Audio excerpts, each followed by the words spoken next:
тигинен турган экен. Бири-бири менен эч бир страховочный лентасы жок, красте деп аткан экен. Анан могу кран келип туруп четкисин урганда бул пирамида катары келип туруп мына могу бурчтан эки-бир үчөөнү кымчып калат. Экөө ушул жерден больницадан жан берет. Бирөөсүнүн жан башы сынат. Булардан бир кишиси келген жок. Дедиги технадзору биз деген техника безопасностьтун баардыгын колдонуп турабыз деди. Келип дагы мынтип айтышты, тигилер деген мына ортосунда турган лентаны өздөрү кесип салыптыр деп атпайбы. Келсек, ошо лентанын орду жок, эскелди. Орду жок. Биз азыр өзүбүздүн урматтуу президентибиз Садыр Жапаровго үнүбүздү жеткирели деп атабыз. Мына могу Рыскелди деген мырза келди. Бул киши бардык жерден акыйкаттын сөзүн сүйлөп жүргөн жигит. Азыр турабыз, биздин президентке обращение кылабыз, кайрылуу жасайбыз. Ушул ишти мына мондай жаап койбогондогудай. Жаап койбогондогудай баарыбыз мына обращение кылабыз. Бардыгын полный съемка кылабыз дагы. Анан акыйкатты ушинтип издеп берсек башка жол менен таба албайбыз. Эми урматтуу биздин президент Садыр Нуркожоевич жана Камчыбек Ташиевич, Кыдыршаевич, биздин сизге болгон кайрылуубуз мындай болуп атат.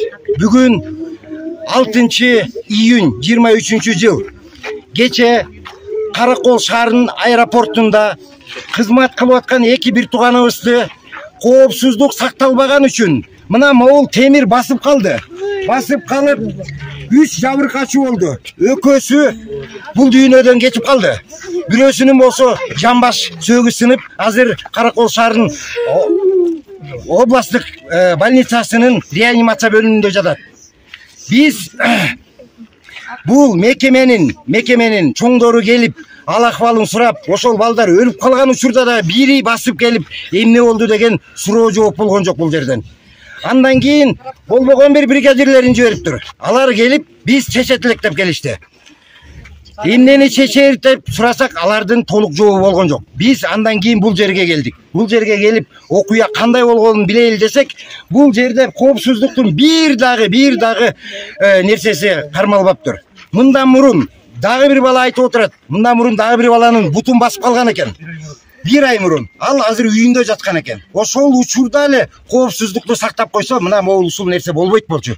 Азыр эки бир тууган каза болду. Анын аркасынан 7 бала жетим калды. Мына балдары ыйлап келди. Урматтуу президент Садыр Нуркожоевич. Алар дагы ушул аэропорттун салышына өздөрүнүн эмгегин салалы деп келишкен. Бирок тилекке каршы мына ушул жердин жетекчилеринин айынан мына ушундай жыйынтык болду. Урматтуу президент, сиз бизге ушул аэропорттун жетекчилерине баардыгына чара көрүп бериңиз деп суранабыз. Суранабыз.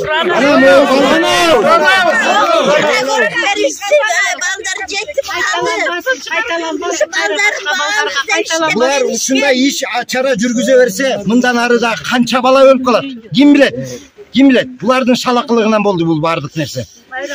Азыр дагы бир нерсе айтып кетчү нерсе. Биз жана келсек, бул жерде кеше киши өлгөндөгүдөй бир эч нерсе жок.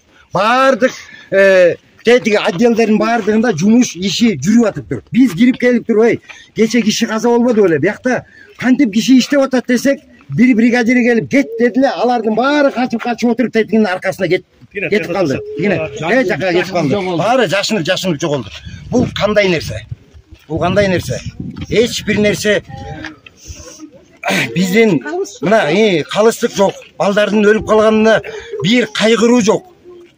Урматтуу президент. Жакшы чара көрүп. Мына могу жигит жетим калды. Могу жигит жетим калды. Могу кыз жетим калды. Могу келин жесир калды. Мына могу бала жесир калды. Мына балдардын баары мына ушундай окуя болду, урматтуу президент. Иш чара көрүп бериңиз. Сизге ишенебиз, урматтуу президент. Сизге ишенебиз.